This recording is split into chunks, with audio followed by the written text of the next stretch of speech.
Hello friends, good morning. I am your well wisher. Today's our topic is route of drug administration. Route of administration की बात करें तो हमारे body में हो रहे डिसीज़ और डिसऑर्डर को ट्रीट करने के लिए हम जिस रास्ते से ड्रग को अपनी बॉडी में एंटर करवाते हैं उस रास्ते को हम बोलते हैं रूट ऑफ एडमिनिस्ट्रेशन करते हैं। Factor affecting the choice of route की कि हम जिस ड्रग को चॉइस कर रहे हैं पेशेंट को देने के लिए उस ड्रग का केमिकल और फिजिकल प्रॉपर्टी कैसी है, वो ड्रग का साइट ऑफ एक्शन कैसा है, वो ड्रग हमारी बॉडी में किस रास्ते से पहुंचाया जा रहा है और वो कैसे इफ़ेक्ट करेगा, उसका फर्स्ट पास मेटाबॉलिज्म है या नहीं है, हमें ये बात भी देखनी रहती है। और जो ड्रग है उसका क्या रिस्पॉन्स आएगा, उसका टाइम पीरियड क्या है, वो कितनी देर में रिस्पॉन्स करेगा, हमें इस बात की जानकारी होनी चाहिए। और जो ड्रग हम पेशेंट को दे रहे हैं वो हम पेशेंट की कंडीशन को देखते हुए उसे देंगे। उस ड्रग वो एडल्ट है ओल्ड है, इस बात का हमें ध्यान रखना होगा। अब हम बात करते हैं क्लासिफिकेशन ऑफ ड्रग एडमिनिस्ट्रेशन की। तो अगर क्लासिफिकेशन की बात करें तो इसके दो रूट में हमने इसको डिवाइड किया है रूट को। पहला हमारा लोकल है, दूसरा सिस्टमिक है। अगर लोकल की बात करें, लोकल को हमने 3 पार्ट में डिवाइड किया है। एक हमारा है टॉपिकल, दूसरा है डीपर टिश्यूज़ और तीसरा हमारा है रियल सप्लाई। अगर हम सिस्टमिक रूट की बात करते हैं तो सिस्टमिक को हमने 2 पार्ट में डिवाइड किया है। एक हमारा एंट्रल है, दूसरा हमारा पेरेंट्रल है। अब हम बात करते हैं कि ये लोकल एडमिनिस्ट्रेशन कैसे होता है। अगर लोकल एडमिनिस्ट्रेशन की बात करें कि अगर हमें कहीं भी लेसेंस पड़ जाते हैं यानी कि घाव हो जाता है, छाले पड़ जाते हैं या हम जल जाते हैं तो अब पर्टिकुलर एक एरिया पर, लोकल का मतलब आप सभी जानते हैं, किसी भी ऑइंटमेंट या पेस्ट को यूज़ करते हैं एक लोकल अपनी डिसीज़ को ट्रीट करने के लिए, तो उसे हम कहते हैं लोकल रूट ऑफ एडमिनिस्ट्रेशन। इसे हमें 3 पार्ट में हमने डिवाइड किया है। ये हमारा है deeper tissue and arterial supply. अब हम बात करते हैं टॉपिकल रूट क्या होता है। अब हम म्यूकस मेम्ब्रेन में कैसे एडमिनिस्टर कराते हैं टॉपिकली, तो हम उसे माउथ फेरिंग्स के जरिए भी करा सकते हैं, आइज़ ईयर्स नोज़ के जरिए भी करवा सकते हैं, गैस्ट्रोइंटेस्टाइन के जरिए भी करा सकते हैं, ब्रोंकाई लंग्स के जरिए भी करा सकते हैं और यूथ्रा वेजाइना के थ्रू भी करवा सकते हैं टॉपिकल रूट ऑफ एडमिनिस्ट्रेशन। अगर अब हम बात करते हैं डीपर टिश्यू क्या होते हैं। डीपर टिश्यू हमारे लोकल पेरेंट्रल दोनों तरह के आते हैं। आपने देखा होगा जो स्लोली ड्रग रिलीज़ होते हैं जिनका एब्जॉर्प्शन क्या होता है, स्लो होता है, जो सिस्टमिक एब्जॉर्प्शन होता है जिनका, उसे हम डीपर टिश्यू में देते हैं। अगर आर्टियल सप्लाई की बात करते हैं, जो हमें कैंसर होता है, कैंसर के लिए जो ड्रग्स हम यूज़ करते हैं उसमें हमारे पेरेंटल ड्रग्स भी आते हैं, ओरल भी आते हैं, उसे हम कहते हैं।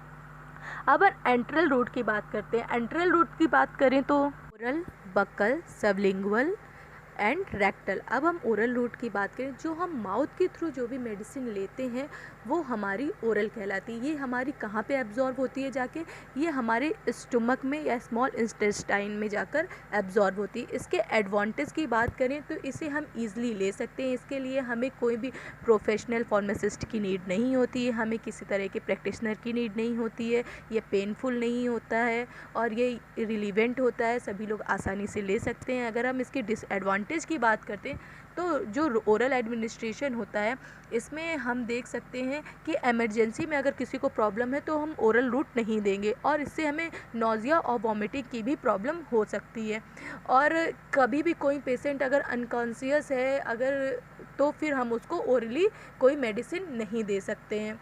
और ये ड्रग जो है हमारे डिस्ट्रॉय हो जाती है गैस्ट्रोइंटेस्टाइन में, इसका सिक्रीशन हो जाता है, इसका ये डिसएडवांटेज होता है। अगर हम बात करें क्योंकि अगर ये सीक्रेट हो जाएगा तो ये हमारे ब्लड स्ट्रीम में पूरी की पूरी मेडिसिन नहीं पहुंचती और स्लोली रिलीज़ होती है, तो इसका हमें तुरंत का तुरंत इफ़ेक्ट नहीं मिलता। अगर हम सबलिंगुअल और बक्कल की बात करें, सबलिंगुअल ड्रग्स वो होती हैं जो हम अंडर द टंग लेते हैं, टंग के नीचे रखते हैं, वो हमारी सबलिंगुअल ड्रग्स कहलाती है। और अगर बक्कल की बात करें, बक्कल हम बोल सकते हैं जो च्यूबल मेडिसिन होती हैं, ड्रग्स होती हैं, उसे हम बक्कल में लेते हैं।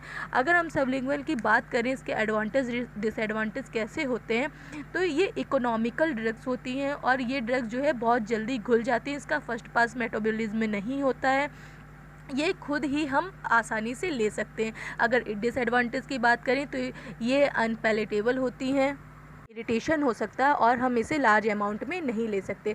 अगर हम रेक्टल रूट की बात करते हैं तो रेक्टल रूट हम सभी जानते हैं, ये इसमें हम सपोजिटरीज या इनेमा का यूज़ करते हैं। ये 2 टाइप ऑफ इनेमा होते हैं, एक हमारा इवैक्यूएंट होता है, एक हमारा रेटेंशन होता है। जो इवैक्यूएंट होता है वो सोप वाटर रेक्टम में जो हम यूज़ करते हैं उसे बोलते हैं, और जो हम इंजेक्टेबल के थ्रू बोल सकते हैं यूज़ करते हैं वो हमारा सेकेंड कहलाता है। अगर एडवांटेज की बात करें, एडवांटेज इसमें अगर बाईपास लीवर होता है की बात करें तो इसका हमें 50% या 50% से कम ही बेनिफिट मिलता है, और ये बहुत ही ज़्यादा यूज़फुल होता है पेशेंट के लिए। जो पेशेंट होता है उसे ना ही नोजिया आती है ना ही वॉमिट आती है, जैसे कि हमारा डायपाजम आता है। ये हमारा क्या हो गया, रेक्टल। अगर हम इसके डिसएडवांटेज की बात करें, जो ज़्यादातर लोग होते हैं वो इसको लाइक नहीं करते, डिसलाइक करते, क्योंकि एम्बेरस्ड फील करते हैं। अगर हम पेरेंटल इंजेक्शन की बात करें तो पेरेंटल इंजेक्शन हमारे पास बहुत से होते हैं। वो हम बोल सकते हैं आईवी को इंट्रावेनस कहते हैं, आईएम होता है इंट्रामस्कुलर कहलाता है, एससी होता है सबक्यूटेनियस कहलाता है, आईए होता है इंट्रा आर्टियर कहलाता है, आईसी हमारा इंट्राकार्डियक कहलाता है, और आईडी हमारा इंट्राडर्मल कहलाता है। अब अगर इंट्राडर्मल की बात करें तो ये हमें कब यूज़ करते हैं, ये जो ड्रग होती है ये इंजेक्ट की जाती है हमारे लेयर में। इसमें डर्मल का मतलब डर्मिस में जब ये इंजेक्ट की जाती है, मतलब बबल से पड़ने लगते हैं, जैसा कि आपने इमेज में देख रखा, और इसमें हमें पेन भी बहुत होता है। अगर सबक्यूटेनियस की बात करें तो 90 डिग्री पर ये इंजेक्शन हमें दिया जाता है, और ये हमारी सबक्यूटेनियस में दिया जाता है। और अगर हम बात करते हैं कि हमारा इंट्रामस्कुलर इंजेक्शन क्या होता है, तो इंट्रामस्कुलर इंजेक्शन हमारे मसल्स में दिया जाता है, जिसे हम इंट्रामस्कुलर इंजेक्शन बोलते हैं। अब हम बात करते हैं कि हमारा इंट्रावेनस इंजेक्शन कैसे होते हैं। जो हमारे वेंस में इंजेक्ट किए जाते हैं उसे हम इंट्रावेनस इंजेक्शन कहते हैं। इंट्राथीकल की बात करें, इंट्राथीकल आपको नॉर्मली पता होगा, एनेस्थीसिया वगैरह में हमारे स्पाइनल कॉर्ड में कुछ मेडिसिन दी जाती है, इंजेक्ट की जाती है, तो वो हमारा क्या कहलाता है, जो हमारे स्पाइनल कॉर्ड में दिया जाता है। अब हम बात करेंगे इनहेलेशन।